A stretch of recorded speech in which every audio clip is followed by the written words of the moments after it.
ายดีพ่อแม่พี่น้องมื้อนี้เฮากะมามาอันนี้เนาะมาตลาดพ่อพี่น้องตอนนี้เฮาไปกินข้าวก่อนถ้าจะไปกินข้าวก่อนกับซออานะพ่อพี่น้องตอนนี้เฮามาไปกินข้าวอยู่บ้านสะพายเนาะแม่อยู่หานบรรยากาศหานดีพ่อพี่น้องไทยดีว่าเขาสิเป็นกระตูกเนาะพี่น้องบรรยากาศร้านเขาก็สิประมาณนี้นะพี่น้องบรรยากาศดีสิเป็นกระตูกแม่น้อยเนาะติดกับถนนเนาะพี่น้อง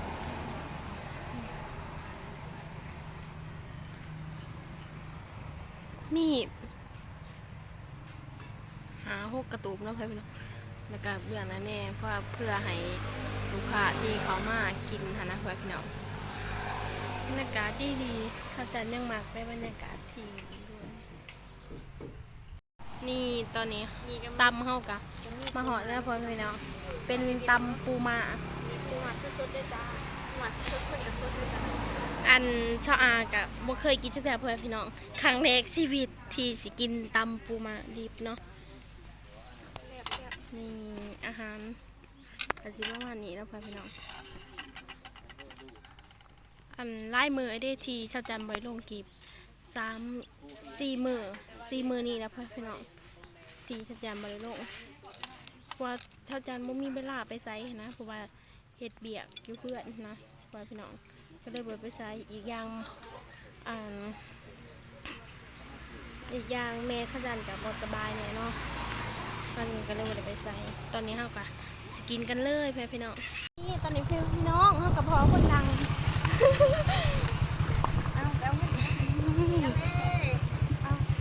จันบักเคาะจันนี่เฮากลับมาหอดเอาเงินให้เราเดี๋ยวมานี่ตอนนี้ค่ะพอคนลังไว้พี่น้องเอาถือไทยกูแน่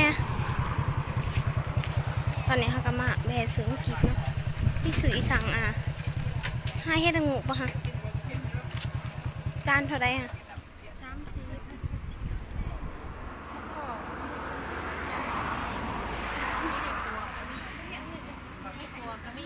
ให้ปวกยังไปเบิ่งก่อนไม่สิสวัสดีครับต้องกินใส่เห็ดปวกมันเห็ดยังเห็ดปวกเห็ดละโง่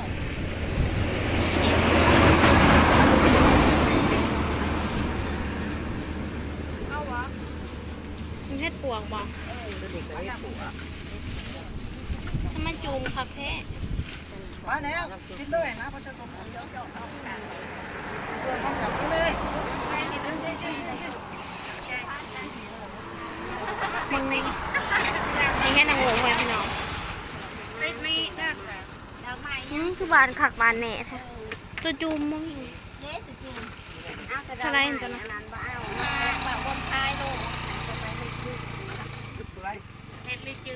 เอาจานหนึ่ง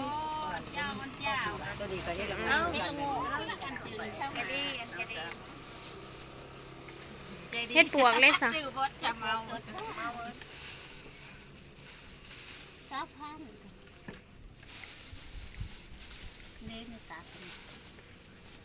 ตัวบานมั้งค่ะ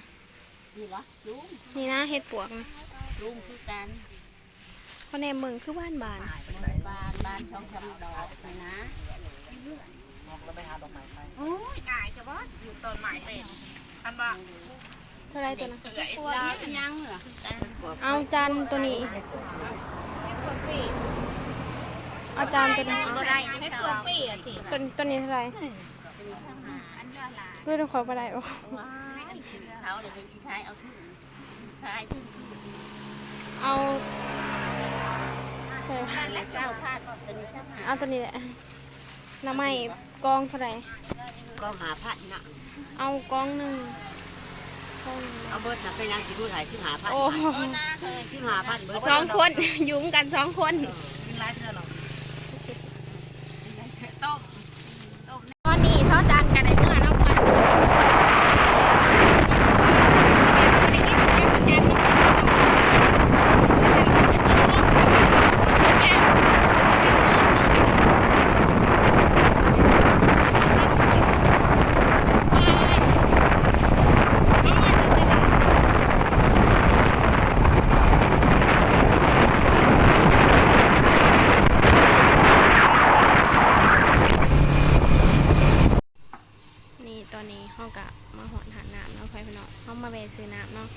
อนเฮาสิมีที่รวมบ้านที่จะเปิดใจนะกับแม่แบซื้อน้ำกับสาวตอนนี้เขายังฐานะไม่ต้องเพื่อนพี่น้องให้รวมเพราะว่าคนมันร้ายเพื่อนพี่น้องเลยอีกอย่างมันกระแดดนะคะบรรยากาศกระซิบประมาณนี้นะเพื่อนพี่น้องโอ้ยสบายดีพี่น้องบอกมาด้วยชุดผมพี่น้องสบายแม่ฐานะแม่แพ้พี่น้องเวลานี้ผมนะมากินบ๊อบปั่นน้ำหมุดเสร็จแล้วปั่นน้ำหมุดไม่ใช่บริสุทธิ์ปั่นอะโวคาโดสกินเราก็ยังถ่ายอีกที่น้ำเพื่อนพี่น้อง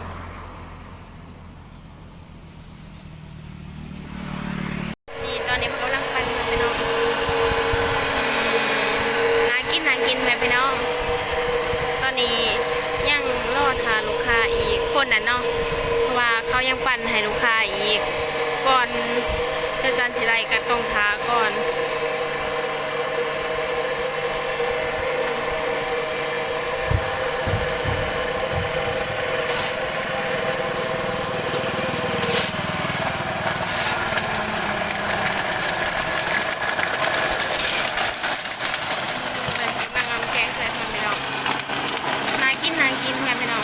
ปั่นโอโคโรเนาะ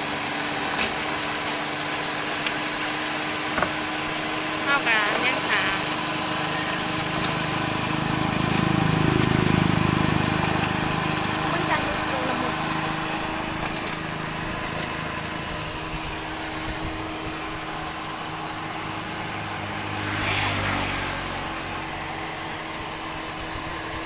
ยังเด็กกินปั่น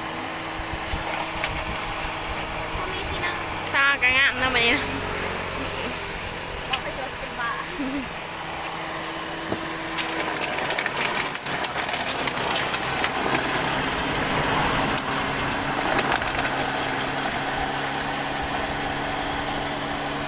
น่ากินแม่พี่น้อง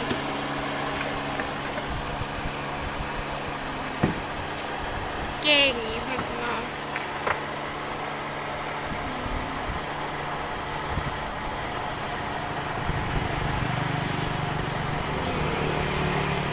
นี่ก็ฮอตคิวของสาวจันเนาะพี่น้องเป็นกำลังปั่นให้นี่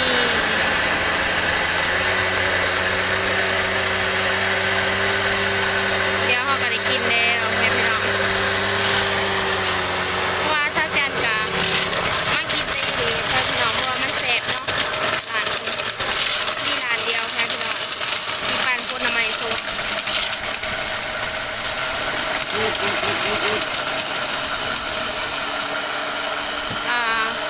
แก้วหนึ่ง5,000 กีบถ้าเป็นเงินไทยกับประมาณ20 บาทเนาะพี่น้อง20 บาทที่7,000เหมือนกันเงินไทยกับ15 บาทจ้าแก้วละ15 บาท20ดิมีลูกค้าเข้ามาแล้วพี่น้องวันนี้ชาจันกับซื้อน้ำใหญ่แล้วพี่น้องซื้อเมื่อให้แม่นะได้แล้ววะฮะได้กันสิได้กินแล้วนะพี่น้องเดี๋ยวดิ้งอยู่ถากูก็น่าจันกูถาฟันหมักละมุดจ้ะเมียนเพราะหมักละมุดเดี๋ยวกูถากูก็เนอร์กูสิเอาฟันหมักละมุดก่อนเดี๋ยวกูไปยังสาวเปิดกันสิเป็นคนแบบว่าดีไซน์เชียร์หน่อยหนึ่งพี่น้องก็บ่าวแต่กูมึงอ่ะกูมึง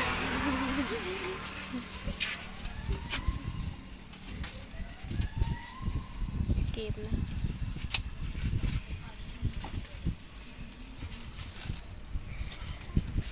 เอาเนี่ยเอาจะได้ขาวปั่นนี้เอาให้เน่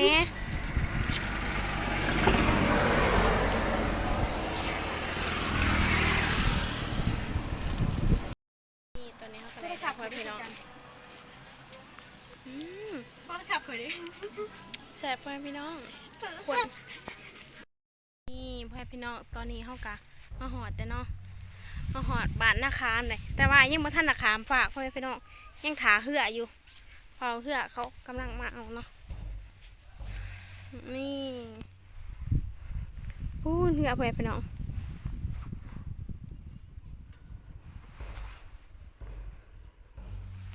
าทาไปก่อนเนาะแดดพ่อพี่น้องนะแดดแห้งนี่เพราะว่ามึงเศร้านี่มันเป็นคึมๆค่ะนะถ้าจานกัดนั่งทาเพื่อกาแฟพี่น้อง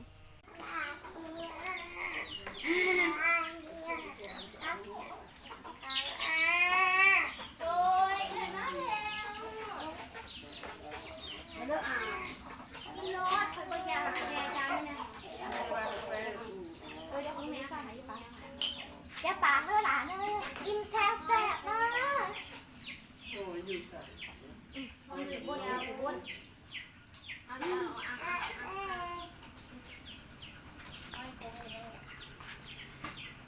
มื้อนี้ชาอาก็จะจำไปเนาะไปตลาดไปซื้อหน่อไม้มาแกงสู่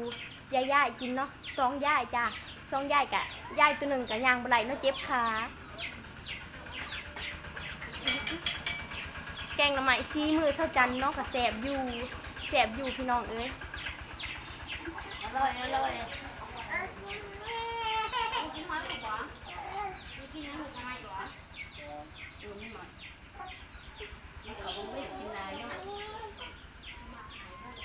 บรรยากาศยามแรงกับสิบุญในเล็กน้อยเนาะพี่น้องเนาะ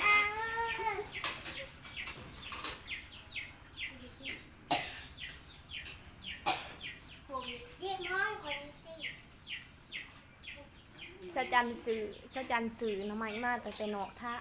เพื่อสิได้ออกนอกพี่น้องเอ้ยเป็นเดือน2 เดือนจะได้ออกเทื่อหนึ่งเช้าจันกับไปหาหน่อไม้อยู่ป่าเดี๋ยวนี้มันบ่มีเขาจะไปหาหลายเช้าจันก็ได้ไปซื้อเอาไปก็นั่ง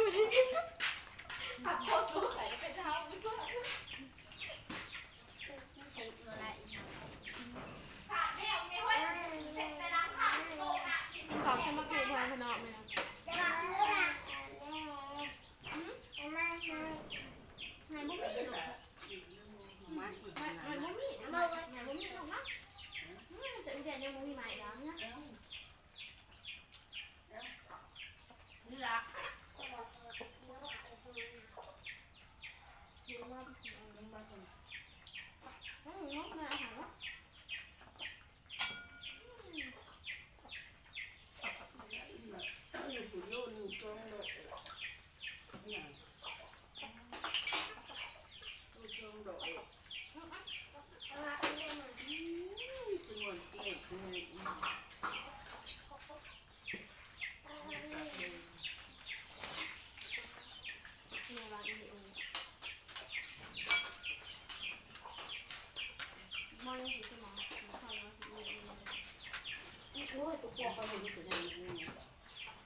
แซ่บอยู่บ่แกงหน่อไม้หัน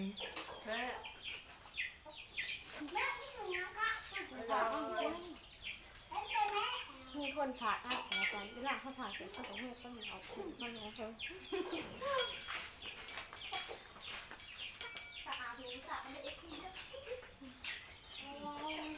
กินขอแค่มาคิดเพื่อนเรา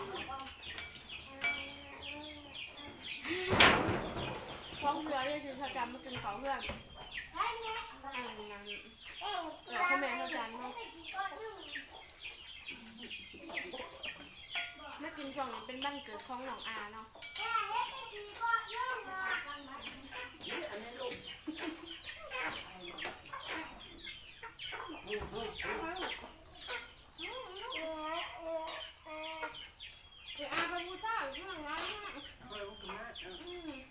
กินมาแล้วกินเหรอ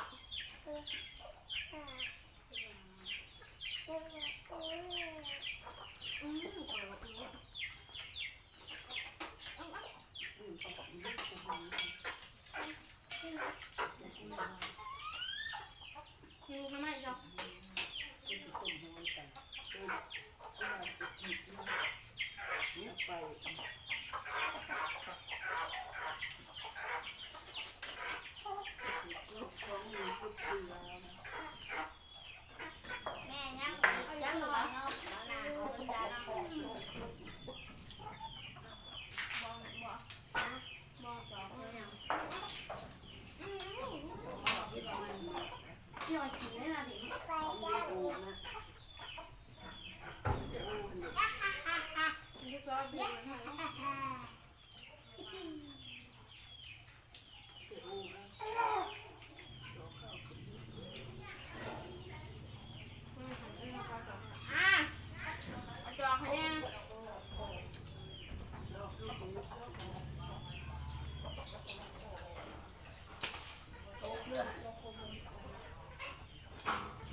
นี่อย่าเฮ็ดอ้ายกูให้เพชรเนี่ยมาพี่เขาลงมาเขาไม่รู้เรากินคือร้อนกันนะว้าว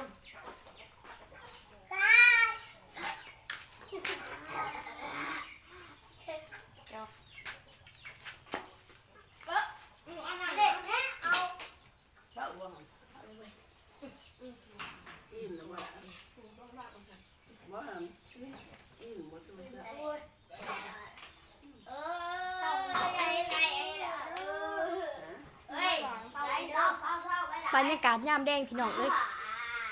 หน้าตีนบานอยู่ให้อยู่หน้าบรรยากาศยามแดงอยู่ให้อยู่หน้ากันแน่นี่เด้อพี่น้องเอ้ยแต่บ้าเพื่อนสุจันกับไก่หน้าอันนะพี่น้อง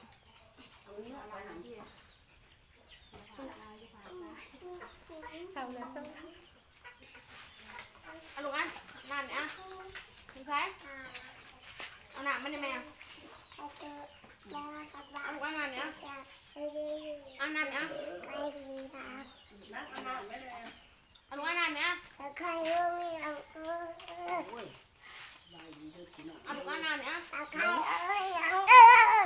ไปตามเลยไปหาเบิ่งเช้าเลยเห็นมุกมันแต่หนักแต่หนักอย่างนี้ของเขานั่งร้านกินไก่โอ้ยบุเดย์ตายไปเลยเอาแม่ตายไปพุ่นแต่กับผู้นั้นไปงานเพื่อนนะผมมาเด้อมอเนี่ยก็โอ้ใส่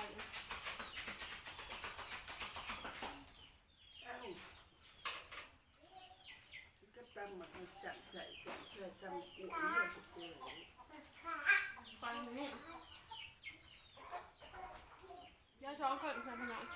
ทานทั้งหนองพ่อทำอย่างผู้ที่แซ่บตัดแต่ตัว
ของ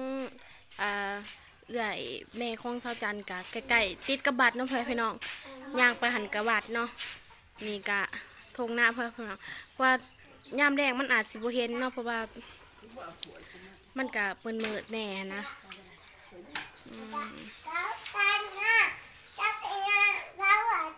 น้องน้ำใสกระดื้อดื้อไปพี่น้องน้ำใสบ่เฮ็ดติลุตอนนี้ชาวจันกะได้กินข้าวแล้วนะเพื่อนพี่น้องเนาะสำหรับคลิปนี้ก็อย่าลืมกดไลค์กดแชร์ฝากกดติดตามชาวจันกับชาวอาเด้อช่วยให้พ่อแม่พี่น้องเป็นกำลังใจเนาะแล้วก็ฝากกดไลค์กดแชร์ชาวจันแน่